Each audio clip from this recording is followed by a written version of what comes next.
Welcome, everyone, to Real Estate on the Up, the podcast that takes you behind the scenes of the real estate world in Orlando. I'm your host, Kyle Madorin, and on this show, we're all about pulling back the curtain with the unfiltered truth about real estate.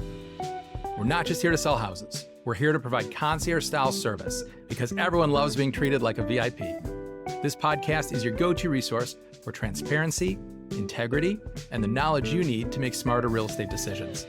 Whether you're a seasoned investor or a first-time homebuyer, we've got you covered. So buckle up and get ready to move up in the world of real estate. It's time for Real Estate on the Up.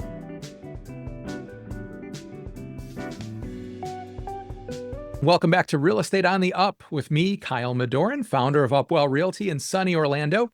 I'm thrilled to have a very special guest today, Karuna Singhvi, a licensed realtor and broker with Primrose Realty, serving Seminole, Orange Lake, Volusia, and the surrounding counties here in Florida. She's been a guest here on the show before, and we are delighted to have her back. Karuna brings a truly eclectic and powerful skill set. Whether it's luxury homes, new construction, international clients, investment properties, or helping first-time homebuyers, she has done it all.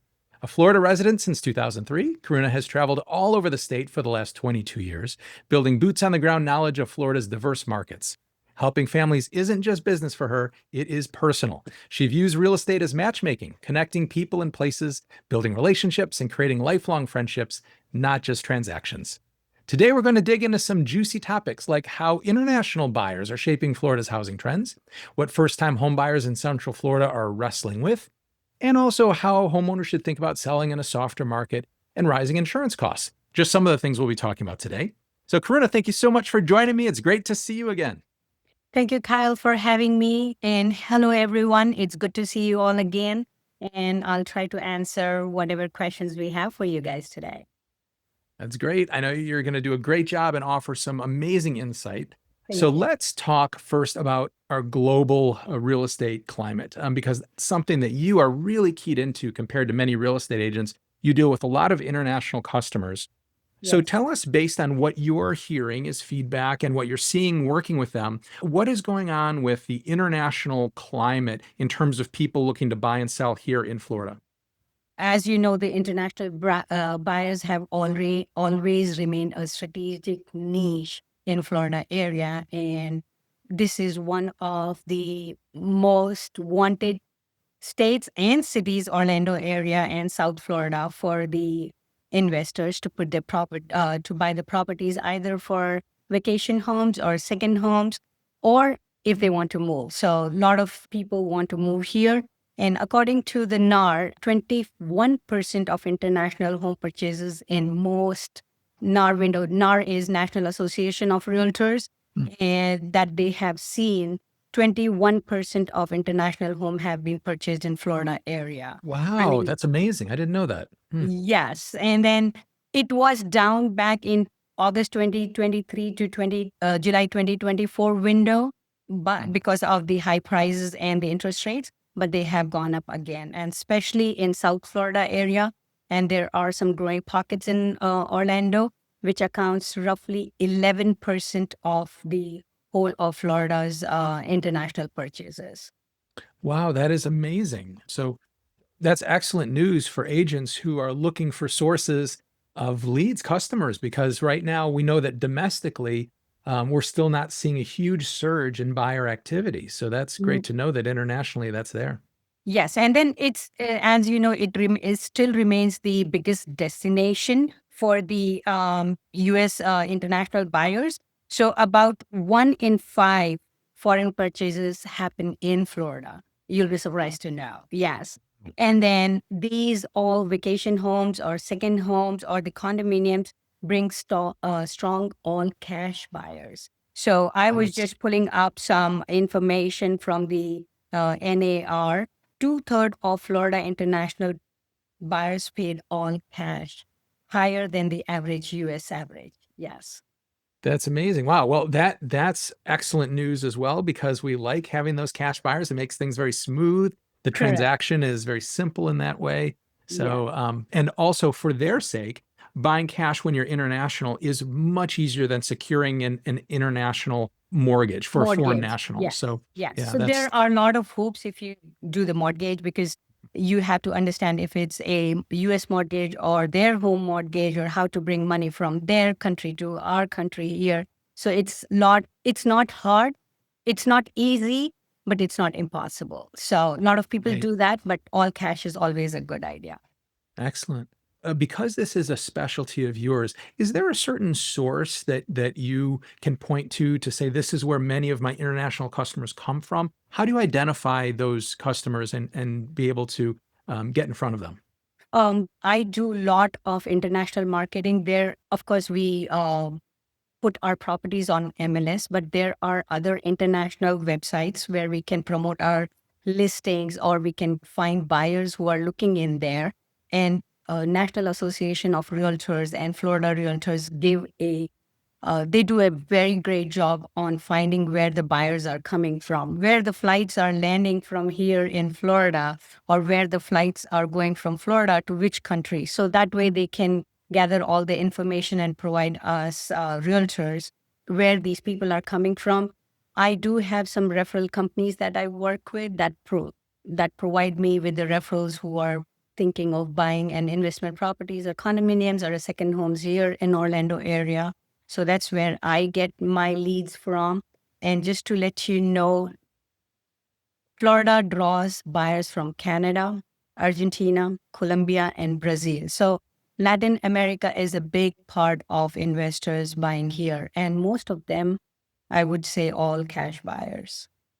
Yeah. Yes, the Brazilians I know for sure Yeah, historically have been very keyed into the Orlando market. So correct. yeah, that's great that we're seeing a surge in their activity as well, because I know their economy was not real strong for a while and they kind of backed off. So it's nice if we're domestically not seeing a whole bunch of buyers, that we are seeing more internationals come in. International buyers, yeah. And then a lot of times what we do as a global council, NAR Association of Realtors have their global council, Florida Realtors have their global councils, and all the local association also have their global councils.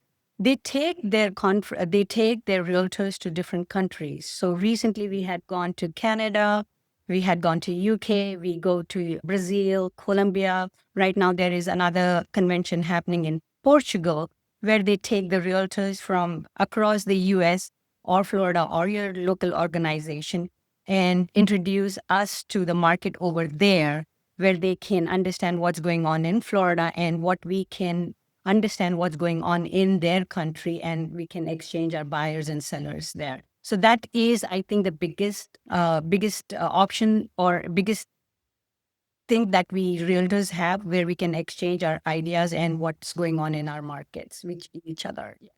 Yeah, that's fantastic. I love the collaboration. I think being able to have those connections is very important, especially when you're working internationally, of knowing who you can trust, and where those sources of business are located. So excellent. So when you're working with an international customer, are there any specific things that you keep in mind, or that you try and approach a little bit differently than when you're working with someone domestically? Yes, so there are a lot of certifications that National Association of Realtors provide. One of them is CIPS, where they train us how to deal with the international customers. So they tell us how to pre-qualify them, because they are a little different how to pre-qualify them, because we have to find out their sources of foreign income, assets. If they are even recent immigrants, we have to see what could be the preferred financing for them, whether it's a cash or US mortgage or their home country mortgage. And then we try to even um, learn about how to market to them. We may need to have the forms in their specific language, not just English. They may not understand English, but now, thanks to NAR or Florida Realtors, we do have all our forms in different languages, Spanish, Portuguese, and stuff like that. So we can make them understand easily what's going on in the forms. And then we have other tax and legal awareness that we have to talk to them and have to make them aware. Okay, if you are buying in the property, there is a tax that we have to talk about to them about FORPTA, US tax filings that they have to do. We can even talk to them about estate planning. Some people who wants to have a vacation home, they want to open an LLC or something like that. So we need to educate them about that. So there are different approaches.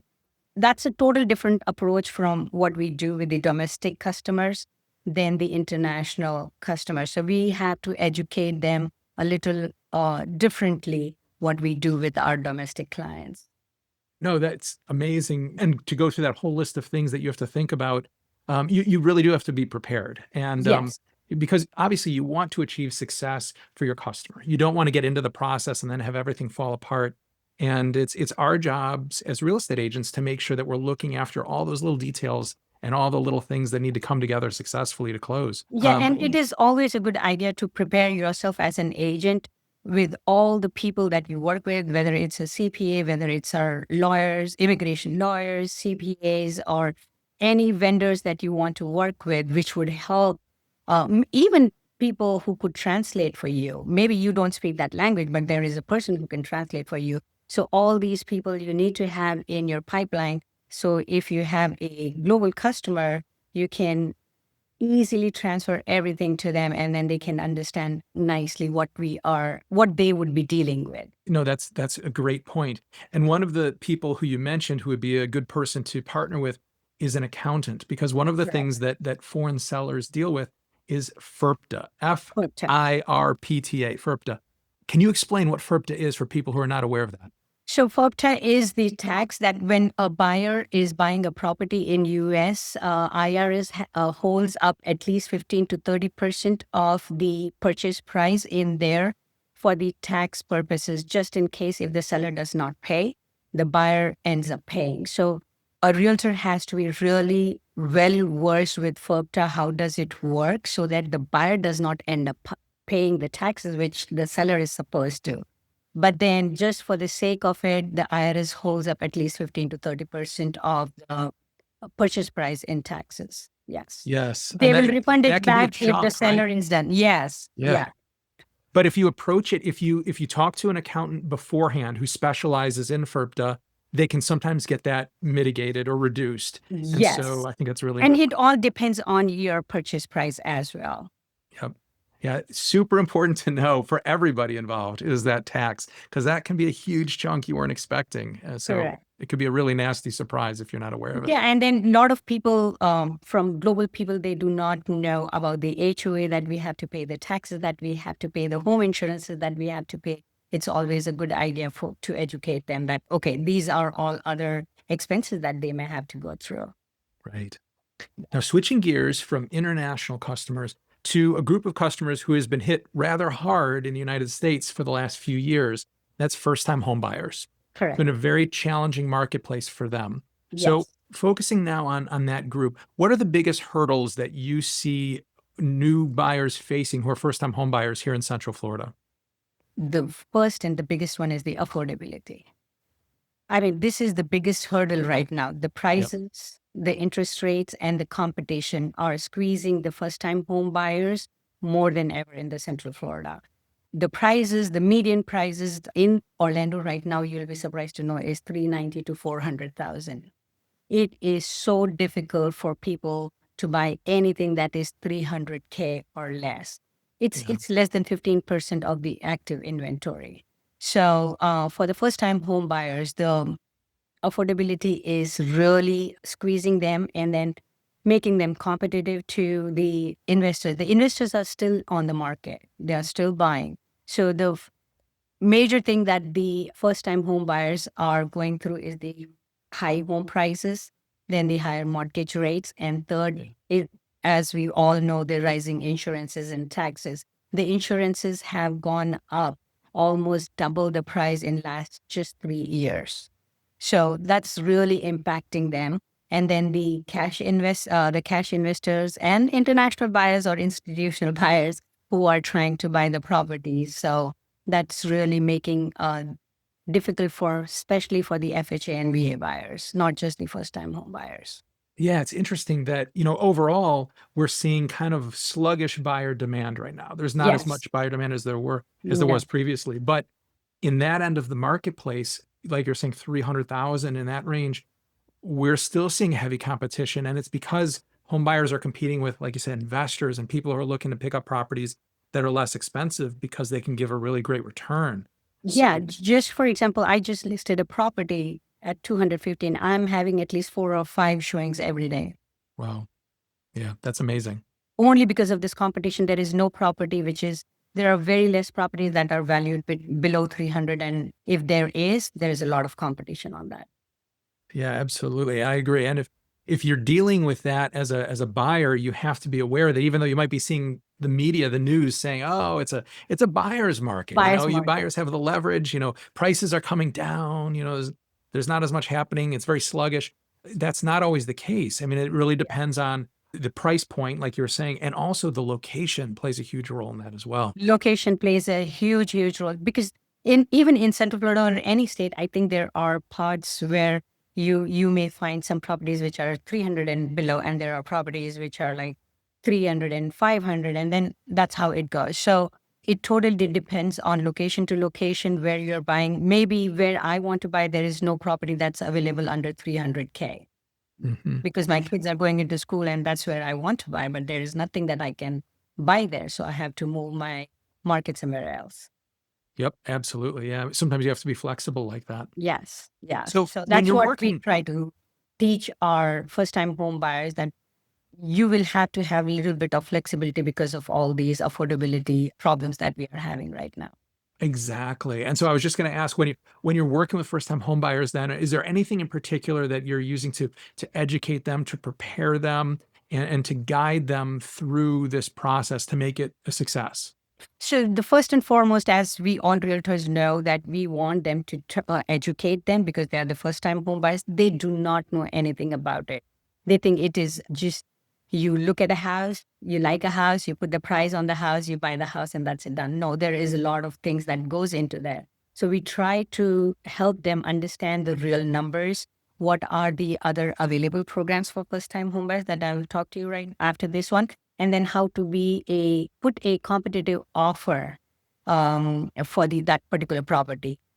The first and foremost thing that I ask them to do is get them to a lender to get them pre-approved, not just pre-qualified. That helps most of the time earning that contract for my buyers. Because when the seller says, okay, they are pre-approved, they have given all the documents to the lender knows their history and everything, and there wouldn't be any hurdle in closing the property, they are ready to take that contract, that offer. So that's the Right. first thing that we talk about is getting yourself pre-approved by a lender and not just pre-qualified. Right. It's not just getting your credit score. No, It's it is not. It is not. And then we talk to them about a lot of programs that are available in Florida. So we have Florida Hometown Heroes, we have state housing initiative partnerships, we have down payment assistance through all the counties, whether it's Orange County or Seminole County, Volusia County, Lake County, all have their own down payment assistance program, which you'll be surprised that it can help first-time home buyer anywhere from 10,000 to 35,000 in assistance, depending on their income level and credit score for sure. But then it can give them a big chunk of money to help buy a property. right. And then sometimes what we do when as I said, when we are preparing an offer for a buyer, we always try to see if we can get any closing costs paid by the seller, or if we can get some buy downs or some kind of assistance that can be helpful for the first time home buyer. So these are few things that I think planning would really help a first time buyer feel at ease when buying a home instead of, rushing them into a contract and buying and then coming to these hurdles. So it's always a good idea to educate the buyers that these are all the options, that all the steps that we need to go through, and you understand that makes them um, at ease to buy a property and they won't be overwhelmed. Yeah, no, that education and making sure that everyone's on the same page, knowing what to expect, that's a huge piece of it to make sure that Correct. it goes successfully. One of the things you mentioned that's causing things to be tough and a little more unaffordable is insurance. It's something that we're Yes. dealing with here locally. Yes. So can you talk a little bit about some of the challenges that we're seeing here in the state of Florida and how that's affecting home buying? So the biggest challenge, as you said, the home insurances and taxes have increased twice in last 3 years. The prices are going off the roof right now. And we are still talking about taking off the property taxes, which I do not know. It's still on the first stages. Hopefully something happens there. It'd be really interesting if it does happen. Yeah. Yeah, so I'm keeping my eyes on it on the news all days, what's going on in there, but it's still on the first stages, so I haven't heard too much on it.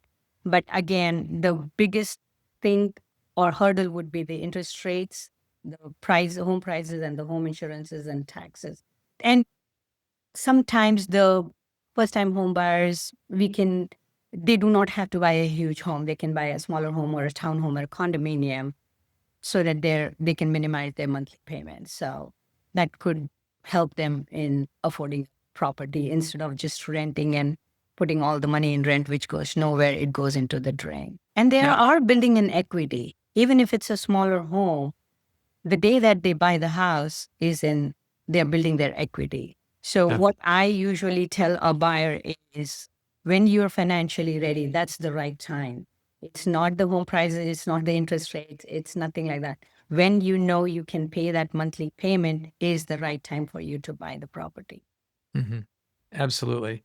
And gosh, as a first time home buyer, if you make a small down payment, you leverage that money, you can really make a great return, even with modest appreciation in the home. So, Correct. yeah, that's Yeah, excellent. and like I was reading this NAR, the prices have gone since 2019 every year 4 to 7% increase in the home prices in Florida since 2019. So now you can think the people who bought in 2019, their home prices are way up here. Right.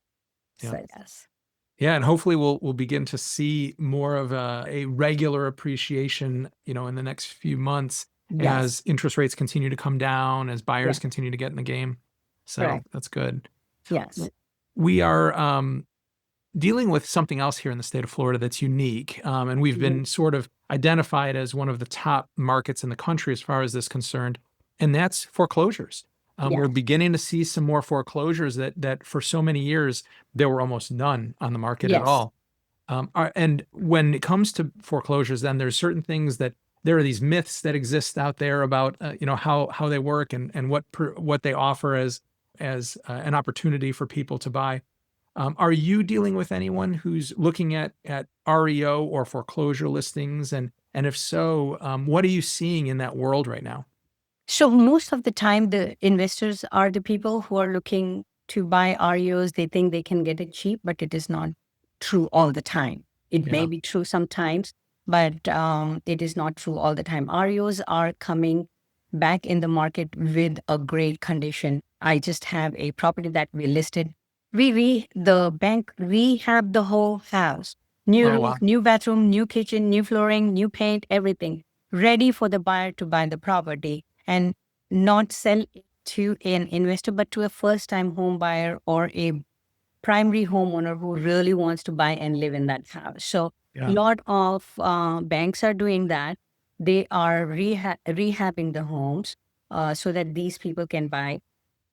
But more than REOs, what I'm seeing in Florida or Orlando areas is short sale. The people who bought the properties in 2018, 19, 20, they're short selling the properties now because I think when they bought, I'm sure the prices were high, but the interest rates were low. Now the interest rates are almost double what they had paid. So their Yeah. payment has gone.